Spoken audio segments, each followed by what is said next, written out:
BJP. కానీ అకస్మాత్తుగా తెర ముందుకు వచ్చేటప్పటికి కల్వకుంట్ల కవిత సింహం గుర్తుతో ముందుకు వస్తున్నారు. దీని ప్రభావం మీ బీజేపీ పార్టీ మీద ఏ విధంగా ఉండనుంది? ఉంటుందంటారా? కాదంటారా?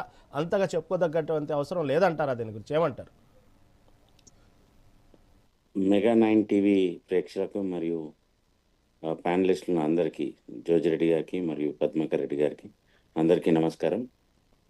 ఇవాళ ఒక డిఫరెంట్ కాన్సెప్ట్తో అంటే కవిత గారి పార్టీ సింబల్ అనౌన్స్ అయింది అనేది ఒక పెద్ద న్యూసే కావచ్చు. కానీ దీనికి బీజేపీకి ఎటువంటి భయం కానీ మేము ఎటువంటి ఆందోళనలో లేము మేము. ఎందుకంటే కరీంనగర్లో కానీ చాలా వరకు మున్సిపల్లో ఇప్పుడు ఖచ్చితంగా బీజేపీ జెండా ఎగరబోతుంది.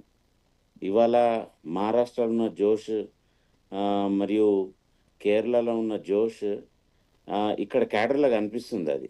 ఎందుకంటే కేరళలో అసలు బీజేపీ లేని దగ్గర నుంచి వెళ్ళి అక్కడ మున్సిపాలిటీలో జెండా ఎగరడం వరకు ఇవాళ పోయినాం. ఇవాళ మహారాష్ట్రలో కూడా మొత్తం శివసేనని అసలు పోలింగ్ అనేది కార్పొరేషన్ అక్కడ చూసుకుంటే ఎప్పుడు శివసేన లీడ్లు ఉంటుంది. అట్లాంటి లీడ్ల నుంచి వెళ్ళి ఇవాళ మ్యాక్సిమంగా మొత్తం బీజేపీ అలయన్స్ బయటకు వచ్చింది. అట్లాంటి తరుణంలో ఇప్పుడు తెలంగాణ ఎలక్షన్స్ వచ్చుడు ఇది బీజేపీకే ప్లస్ అని చెప్పి కూడా మేము భావిస్తున్నాం. ఈ తరుణంలో ఇవాళ ఆల్ ఇండియా ఫార్వర్డ్ బ్లాక్ తోని వారి గుర్తుని మరి వారికి ఏం మబ్బపెట్టిందో, వాళ్ళకు ఎట్లాంటి ఆలోచన, వాళ్ళతో ఏమి ఒప్పందం జరిగిందో తెలియదు. ఎందుకంటే మాకు తెలిసి All Indian Forward Bloc last time కరీంనగర్లో ఒక మంచి స్కోర్ కనిపించింది. కాంగ్రెస్ 0 ఉన్నప్పుడు ఇక్కడ సింహం గుర్తు మీద 8 మంది గెలిచిండ్రు. 8 మందికి 8 మంది కూడా అందరూ బీఆర్ఎస్లో జాయిన్ అయినలే. కానీ ఆల్ ఇండియా ఫార్వర్డ్ బ్లాక్ పట్టుకొని ఎవరు లేరు. వాళ్ళు ఎలక్షన్ మందమే గుర్తు తీసుకొని ఎలక్షన్ గెలిచినాక ప్లేట్ ఫిరాయించి మళ్ళీ బీఆర్ఎస్లోకి పోయిండ్రు. రెబల్స్ అందరికీ ఒక గుర్తు ఏదైనా ఉన్నది అంటే సింహం గుర్తు.